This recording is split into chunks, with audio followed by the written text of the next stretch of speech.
Good morning, everyone. This is Nathan Lindorf with The Rational Independent, joining you today from sunny Las Vegas. Sunny enough that it is entirely too hot to do this in my car. So into the hotel room we go. Today, we're going to continue the saga of Ron DeSantis versus Disney. As we approach, I think it's about a week away before he's likely going to reveal the worst kept secret in modern politics and announce his intention to run for president in 2024. Ron DeSantis has the honor of being the first person that I've seen to have two separate articles, both trending on Reddit at the same time, talking about the same issue. Apparently there's lots of love for this particular topic, so let's dive into it. First, we're going to dig into the New Republic. Headline, Headline, Ron Disaster loses $1 billion Disney project days before his 2024 announcement. Congrats to Ron DeSantis and his dumb war on woke. There's lots of things I don't like Ben Shapiro for, but there is, every once in a while, he has some analysis that's pretty useful. And one of those is something he calls face tattoo syndrome. In other words, I'm going to do something crazy and you're going to let me do it.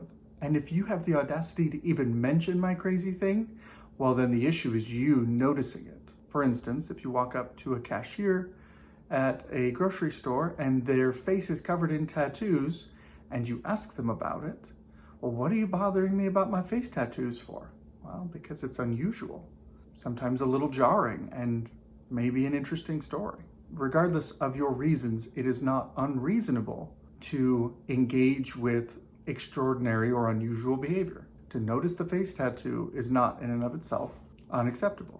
And here in the subheadline, we have the New Republic identifying their bias and also why the left hates Ron DeSantis. Ron DeSantis is an effective culture warrior. He engages with the media machine, he engages with businesses, he engages in politics at a level of the culture. He does not have the priority of only engaging on the politics. He's willing to address cultural issues, and he's willing to use the political means at his disposal to pursue cultural ends. That's why he's engaging with transgenderism. That's why he's engaging with CRT in schools. That's why he's engaging with Disney, because Disney is a powerhouse in the culture war, and they have a big influence at a cultural level, and they dip their toes into the political water, criticizing Ron DeSantis and some of the stuff he was doing. So they started their feud that's been going back and forth for a few months now. All of that in a subheadline. His war on woke is not dumb. His war on woke is the reason why the people who love him, because people who are not woke, people who oppose the activists and zealots on this issue, want politicians who combat wokeness. They want politicians who are willing to take the fight to people that disagree with them and try and deal with these issues. It's not a foregone conclusion. The world is not woke. Whether or not this makes the New Republic author uncomfortable or not, there's a big chunk of America that is very, very against wokeness. Calling it his dumb war on woke, it's drawing a battle line, it's identifying your own bias, and even more than drawing a battle line, it's saying, you're wrong to even engage with this topic. The only other thing I wanted to pull from this, because most of the facts are the same across the two reporting, I'm a bit of a nerd. I'm a bit of a grammar Nazi. And when I see professional writing with poor grammar, it makes me kind of giddy. So I like pointing out typos and the like, especially on a trending article, first paragraph. Ready? Here we go. Ron DeSantis' childish attacks on Disney has now led to his state losing out on a $1 billion project. For those of you who maybe don't care that much about grammar, well, this won't mean much to you, but you have to have plural or singular match with plural or singular when it comes to article and verb. So Ron DeSantis' attacks are plural. Therefore, they have led to his state losing out on a $1 billion project. His attack has led to his state. You can do singular and singular, or plural and plural. But the fact that they let this slip through right in their opening paragraph just makes me happy. There's really no substance to it. I just enjoy critiquing other people's grammar. It's delightful. We're going to swing over to the other article. This is Newsweek. Go into a little more detail. A little more reasonable of a headline. DeSantis in the spotlight as Disney pulls $1 billion investment from Florida.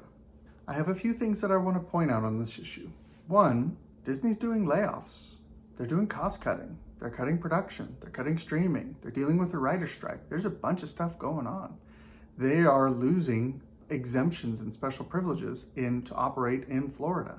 This news nugget would have more weight if Disney said, we're booming, we're growing, we're putting this development somewhere, and if Florida won't welcome us, we'll go to Georgia, or we'll go to New York, or we'll go to wherever. But we're going to take our development business out of Florida, and we're going to put it somewhere else. Sometimes the important clue is the dog that does not bark.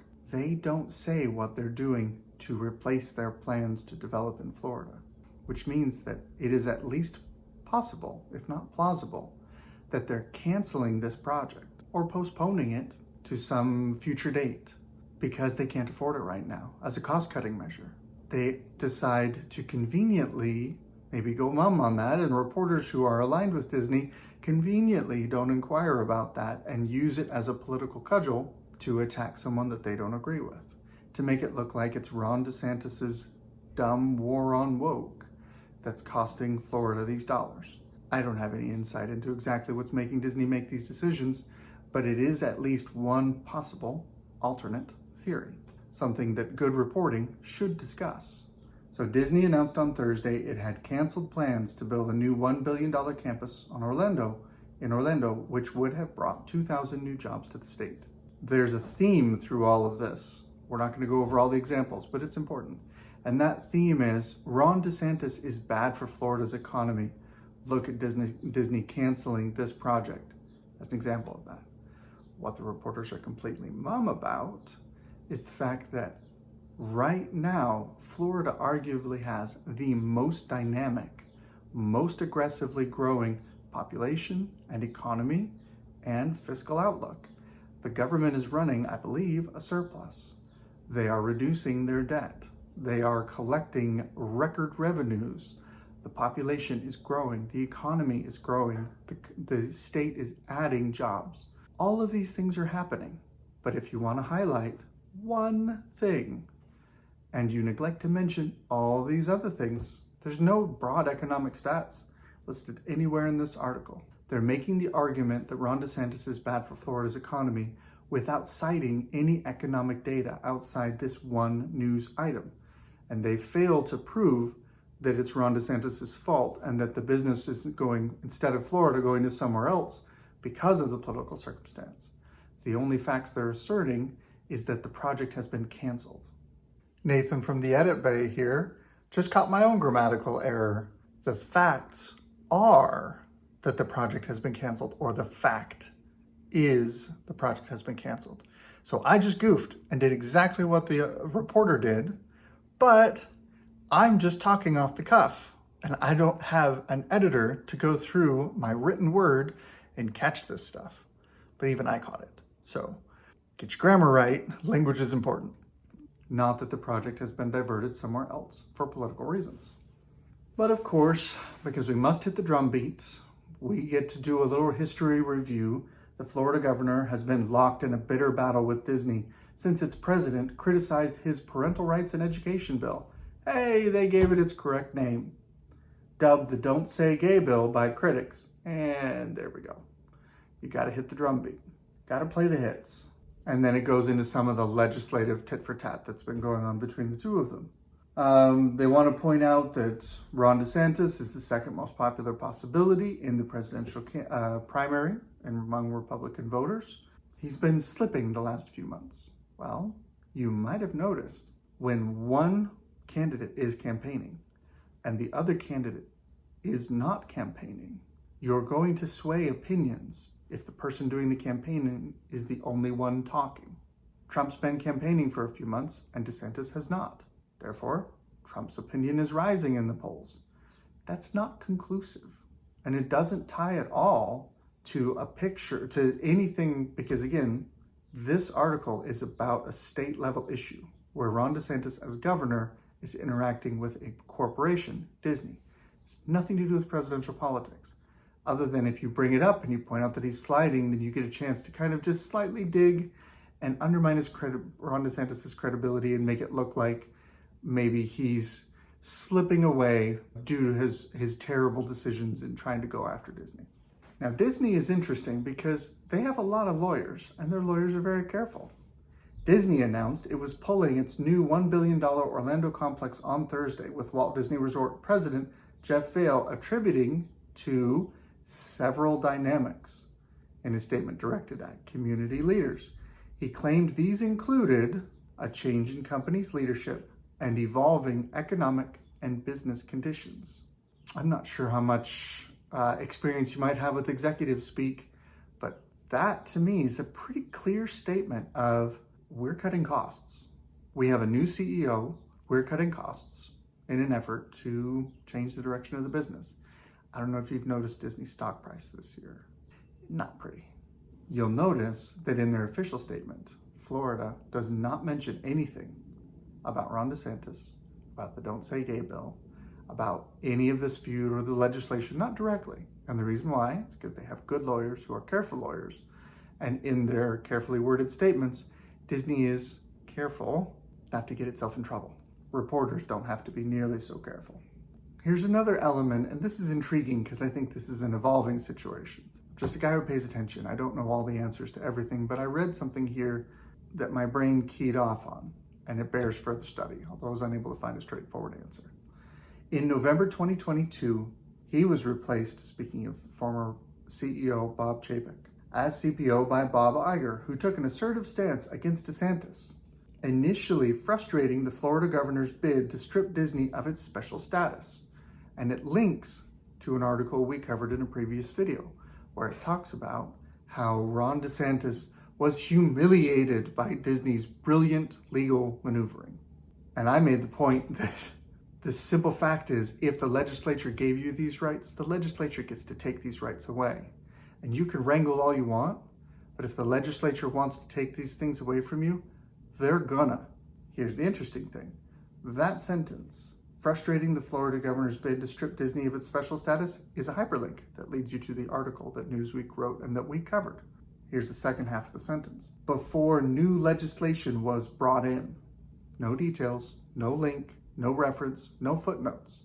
But what they're saying is, if you read between the lines, the legislature was not impressed with their little legal maneuver with how the committee was giving power back to the company or whatever. And so it looks like they revised legislation to reinforce the efforts to take away Disney's special status. The government giveth, the government taketh. That's the nature of the beast. You tangled with a hostile government and it came after you and took away your special toy. But Newsweek wants you to read the part where they say that Ron DeSantis was humiliated by Disney's brilliant legal maneuvering, but doesn't want you to read how if you wait till the conversation's over, Disney still loses. Before we close, I want to say the second half of this article took an interesting turn. There's this trend in reporting, particularly political reporting. It is basically collating Twitter. Basically, the reporter views it as his job to go out on Twitter and collect things people have said, reputable people and anonymous people, and string those thoughts into a story. Because you could do that from your laptop, from home, in your pajamas. You could just cruise around on Twitter and harvest interesting things to talk about. So we enter now the phase of the article where we're reviewing Twitter. Now, in fairness, Twitter is actually getting a little more friendly to context by posting video clips, rather than just out of context quotes from anonymous Twitter trolls, which do happen. They sneak into reporting. They are linking to tweets in the body of the article, but they are playable video clips. So we're getting a little better. You can actually just play right then and see the context of the quote. So for instance, the Miami mayor on a news program that it looks like the decision had been made to pull the complex in response to DeSantis' personal vendetta against Disney, which has cost the state now potentially 2,000 jobs and $1 billion investment. But if you look at the overall economic picture of Florida, They're gaining a lot of jobs. They're growing. They are booming. Fox News has a commentator, Dagan McDowell, also criticized the governor following Disney's announcement, stating Ron DeSantis does not have an economic plan of yet, and today Disney just pulled a $1 billion investment out of Florida. We talked about this already, but if you look at the efforts of the legislature and the governor over the last 5 years or so that he's been governor, yeah, he does have an economic plan, and he's had time to put it into effect, and it appears to be doing well, particularly if you compare Florida to, say, New York or even California, other economic powerhouses that are not doing nearly so well. But I guess anyone can say anything. Something about the Lincoln Project is really attractive to people on the left, and I don't know why. Nobody I know on the right takes the Lincoln Project seriously. It's a bunch of, as stated, a group founded by anti-Trump conservative operatives in 2019. It's a group plagued by scandal. It's a bunch of people who are trying to suck up to the establishment by being against Trump. And they've got a bunch of personal baggage to go with it. I don't know anyone who takes them seriously, but sure, let's quote them. Why not? Their official Twitter account. Again, we're digging through Twitter. This is the quoted tweet that was clearly important enough we had to include it in this article. What's saddest about this Disney news? DeSantis and his cowardly MAGA cultist Florida legislature that spurred this entire situation will be fine either way. It's the hard-working Floridians that they used as pawns in their fake culture war that'll feel the brunt of this for decades. We have some charged language, MAGA cultist, cowardly, and, that's nice and spicy. We have some class warfare because we have these elites in the legislature and the governor's office that'll be fine either way, that won't be hurt by this economic news. We have the blatant appeal to working class sympathies. Feels kind of communist. It's the hardworking Floridians, in other words, the working class Floridians, that they used as pawns in their fake culture war. So again, we go back to, much like the other article that called it dumb war on woke, this one calls it a fake culture war. What makes it fake? Is it imaginary? Are they pretending? Is it not credible? Or is it just something that you want to try and discredit? That'll feel the brunt of this for decades. False. Again, the Florida economy is booming. It's growing stupidly well. If you're in Florida, it's a good place to be. Now, does that mean everybody's rich? No, that's not how it works in a free economy, period. End of story. That's not the measure of success. The measure of success is growth under the protection of the rule of law. That's the measure of success. And Florida has that. There's a lot of other places in America that are struggling. Next, we quote a former aide to President Bill Clinton. That should definitely be unbiased. Disney has canceled a nearly $1 billion office complex that was scheduled for construction in Orlando that would have brought more than 2,000 jobs to the region with $120,000 as the average salary. Ron DeSantis puts the L in Florida. If you're making the argument that Florida is worse off economically because of the Floridian legislature and the current Florida governor, make that case. Look at the overall economic stats. But if you did, you would realize this is a drop in the bucket. This is not at all significant to the big picture of Florida's economy. The assertion that it's because of Ron DeSantis' culture war is tenuous at best. I think I've beat the dead horse enough. I don't think I've ever seen Newsweek do this. I honestly think this was probably an oversight on their part. They will usually quote people who may or may not be biased, and sometimes they'll even include voices from each side, and they do here.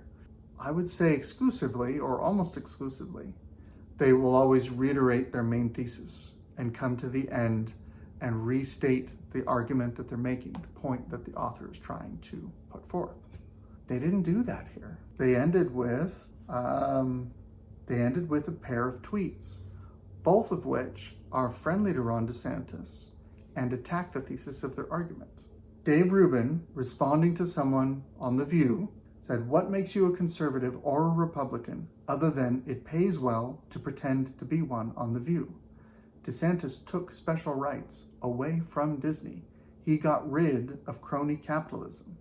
That's kind of been my point this whole time, which is, do you really want an economy where the government puts a thumb on the scale and says this competitor gets special privileges and these other competitors don't? The open secret is the left does want that. They want the government to pick winners and losers, but they don't want to say the quiet part out loud. Here's where Dave Rubin goes for the jugular. Oh wait, Disney owns ABC, which just so happens to be the network that you work for. Zing!